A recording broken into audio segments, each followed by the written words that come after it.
धरण पाणलोट क्षेत्रात बुधवारी पावसाचा जोर वाढला असून चांदोली धरणात विसर्ग 3,500 वाढ करत 11,585 क्युसेकने पाणी सोडण्यात येते। कोयना धरण क्षेत्रात पाऊस सुरूच असल्याने 42,100 क्युसेकने सुरू असलेला विसर्ग दुसऱ्या दिवशीही कायम राहिलाय।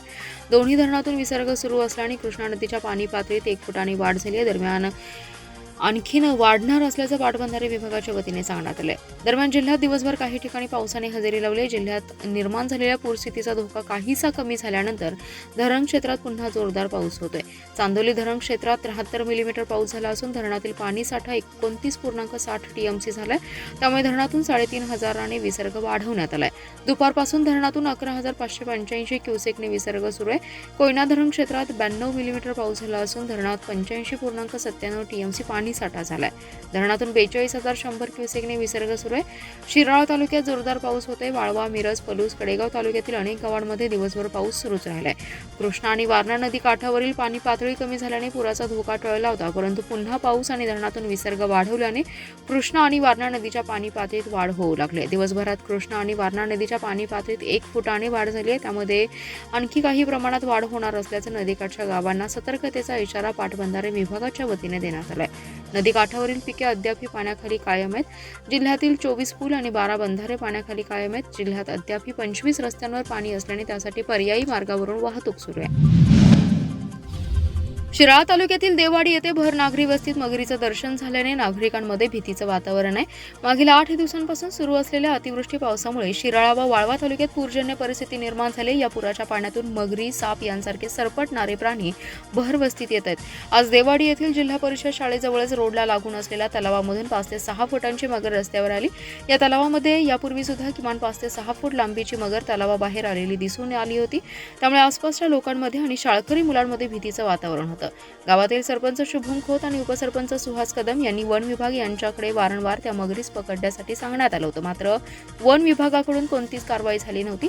तीच मगर आज सकाळी पुन्हा रस्त्यावर दिसून आली आहे। यावेळी सावधानता बाळगत ग्रामस्थांनीच मगरीला पकडून वन विभाग यांच्याकडे सुपूर्द केलं।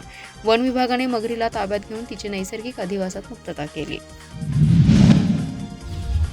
ऑक्टोबर महिन्यात होणाऱ्या विधानसभा निवडणुकीच्या पार्श्वभूमीवर राज्य निवडणूक आयोगाने 1 जुलै 2024 ला अहर्ता दिनांकावर आधारित मतदार याद्यांचा दुसरा विशेष पुनरीक्षण कार्यक्रम घोषित केलाय।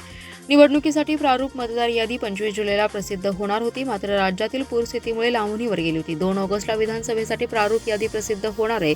या पार्श्वभूमीवर जिल्हा निवडणूक विभागाकडून तयारी सुरू आहे। विधानसभा निवडणूक अवघ्या 3 महिन्यांवर असल्याने राजकीय हालचाली वाढल्या असताना प्रशासनाकडूनही निवडणुकीची तयारी केली जाते। विधानसभा निवडणुकीसाठी 25 जुलै रोजी प्रारूप मतदार यादी प्रसिद्ध करण्यात येणार होती। त्याच्यावर 9 ऑगस्टपर्यंत हरकती आणि दावे दाखल करण्याची मुदत होती, परंतु राज्याच्या बहुतांशी भागात या कालावधीत अतिवृष्टी होऊन पूरस्थिती निर्माण झाली होती। त्यामुळे प्रारूप मतदार यादी प्रसिद्ध झाली नाही। त्यामुळे 2 ऑगस्ट रोजी विधानसभा निवडणुकीसाठी प्रारूप मतदार यादी प्रसिद्ध करण्यात येणार आहे। मतदार यादीमधील मतदारांच्या तपशिलात दुरुस्ती करण्यासाठी एकच मतदारसंघात एका ठिकाणाहून दुसऱ्या ठिकाणी स्थलांतरित झाल्यास मतदान ओळखपत्र बदलून मिळण्यासाठी तसेच दिव्यांग व्यक्तींना चिन्हांकित करणे इत्यादी करता नमुना 8 मध्येच अर्ज करण्यात येतील। ऑनलाईन पद्धतीचा वापर करून मतदार स्वतः नोंदणी वगळणी स्थलांतर दुरुस्ती करण्यात येईल। जिल्ह्यात सर्व तहसील कार्यालय आणि सांगली विधानसभा मतदारसंघासाठी जिल्हा पुरवठा कार्यालय अशा एकूण 11 मतदान मदत केंद्र स्थापन करण्यात येणार असून येथे ऑफलाईन पद्धतीने अर्ज सादर केले जाऊ शकतात। तसेच मतदार या संकेतस्थळावर मतदार यादीत आपलं नाव असल्याची खात्री करू शकतात। सांगली येथील 100 फुटी रस्त्यावर भगदाड पडले। 4 महिन्यांपूर्वी केलेल्या रस्त्यावर असं भगदाड पडत असेल तर निकृष्ट दर्जाचं काम झालं असल्याचा आरोप करत मनसेच्या पदाधिकाऱ्यांनी खड्ड्यात बसून महापालिका प्रशासनाचा निषेध व्यक्त केलाय। राजश्री शाहू महाराज मार्ग 100 फुटी रोड 4 महिन्यांपूर्वी साधारणपणे 15 कोटी 20 लाख रुपये खर्च करून घाई गडबडीने पूर्ण करण्यात आलाय। या रस्त्यावर गेल्या 3 महिन्यात 2 मोठे भगदाड पडलेत। असं निकृष्ट काम करून सांगलीकरांचं कोट्यवधी रुपये खड्ड्यात घालणाऱ्या ठेकेदारावर कारवाई होणार का? लोकप्रतिनिधी आणि अधिकारी अशाच ठेकेदारांना ठेका का देतात? कामाचा दर्जा चांगला झाला असल्याचं सांगून बिले काढून देणाऱ्या अधिकाऱ्यांवर कारवाई होणार का, असा सवाल करत महापालिकेच्या पदाधिकाऱ्यांनी खड्ड्यात बसून आंदोलन केलंय। महापालिकेच्या प्रशासन आणि ठेकेदाराच्या निषेधार्थ घोषणा दिल्या। यावेळी शहर उपाध्यक्ष अमित पाटील, स्वप्नील शिंदे, सागर कोळेकर, विभाग अध्यक्ष प्रकाश माळी, विद्यार्थी सेनेचे जिल्हा उपाध्यक्ष अमर औरादे, योगेश घाटके, निलेश मोरे उपस्थित होते। एकीकडे मुख्यमंत्री लाडकी बहीण योजनेचा डंका वाजवला जात असताना दुसरीकडे राज्यात लाडक्या बहिणींवर अत्याचारांच्या घटनांमध्ये वाढ होते. उरण, शिळफाटा तसेच मिरज तालुक्यातील निलजी बामणी येथील महिला अत्याचाराविरोधात राष्ट्रवादी काँग्रेस शरदचंद्र पवार गटाच्या शहर जिल्हा महिला आघाडीच्या वतीने निष्क्रिय गृहमंत्री आणि राज्य सरकारच्या निषेधार्थ निदर्शने करण्यात आली. राष्ट्रवादी कार्यालयासमोर जोरदार आंदोलन केले. गेल्या महिन्याभरात उरण आणि शिळफाटा येथे अमानुषपणे अत्याचार करून तरुणीचा निर्दयीपणे खून करण्यात आलाय. मिरज तालुक्यातील निलजी बामणी येथील गरीब शेतमजुराच्या घरात दरोडा घालून त्या महिलेवर सामूहिक बलात्कार करण्यात आला. नवी मुंबईतील यशस्वी शिंदे या 22 वर्षीय तरुणीची एकतर्फी प्रेमातून हत्या करण्यात आल्याची घटना घडली. तर बेलापूर येथील 30 वर्षीय महिला घरगुती भांडण झाल्याने मानसिक शांतता मिळावी म्हणून मंदिरात गेली होती. तिथे मंदिर सांभाळण्यासाठी उत्तर प्रदेशात येथून आलेल्या 3 पुजाऱ्यांनी त्या महिलेला चहातून गुंगीचं औषध देऊन बलात्कार केला. या सर्व घटनांमध्ये राज्यातील गृह विभाग झोपी केलाय काय? सरकार मतांसाठी लाडक्या बहिणीची योजना सुरू करत आहे, मात्र दुसरीकडे महिलांच्या सुरक्षतेचे कोणतेही गांभीर्य राहिलं नाही. निष्क्रिय गृहमंत्र्यांच्या काळात महिला भीतीच्या वातावरणात जगत आहेत. या झालेल्या घटनांची स्वतंत्र चौकशी करून दोषींवरील खटले फास्ट ट्रॅक न्यायालयात चालवावेत अशी मागणी यावेळी केली आहे. यावेळी संगीता हार्गे, ज्योती अदाटे, सचिन जगदाळे, प्रियंका विचारे, शारदा माळी, स्वाती शिरूर, कार्याध्यक्ष वैशाली धुमाळ, रईसा चिंचणीकर, संगीता जाधव, वंदना चंदनशिवे, विद्याताई कांबळे यांच्यासह महिला सहभागी होत्या. भारत सरकारचा महत्त्वपूर्ण उपक्रम असलेल्या हिंदुस्थान एरोनॉटिक्सची व्यवसाय करण्याची संधी जिल्ह्यातील उद्योगांना निर्माण झाली आहे. हिंदुस्थान एरोनॉटिक्सचे वरिष्ठ अधिकारी शुक्रवारी आणि शनिवारी सांगलीत येत आहेत. विविध अभियांत्रिकी महाविद्यालयांचे विद्यार्थी आणि उद्योजकांशी ते संवाद साधणार असल्याची माहिती हिंदुस्थान एरोनॉटिक्सचे स्वतंत्र संचालक दीपक शिंदे म्हैसाळकर यांनी दिली आहे.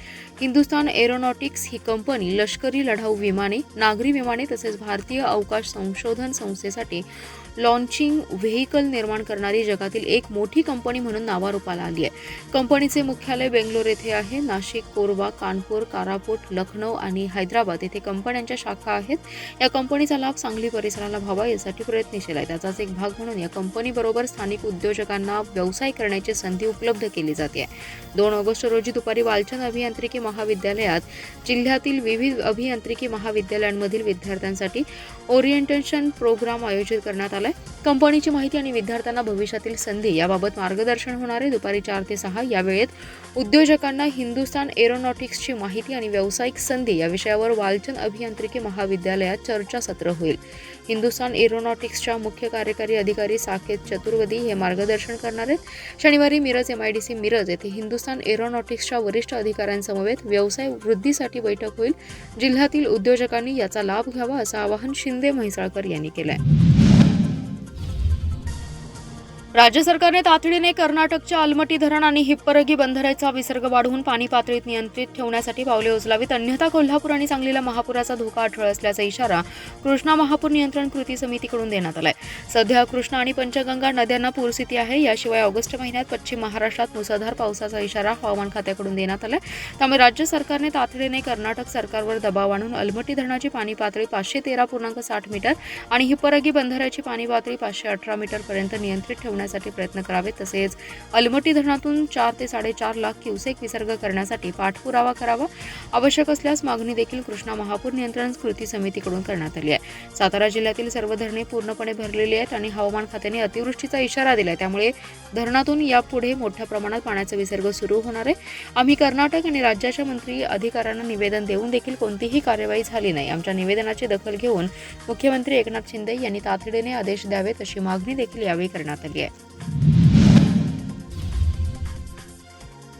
श्रावण महिन्यातील सोमवारी हरिपूरची यात्रा असते. ही यात्रा आता सुरू आहे, पण मुख्य रस्ता खराब झाला. यामुळे भाविकांसाठी ये-जा करण्यासाठी सार्वजनिक बांधकाम विभागाने या रस्त्यावर मुरुम टाकावा अशी मागणी भाजपाच्या ॲडव्होकेट स्वाती शिंदे आणि पृथ्वीराज पवार यांनी सार्वजनिक बांधकाम विभागाच्या कार्यकारी अभियंत्यांकडे केली आहे.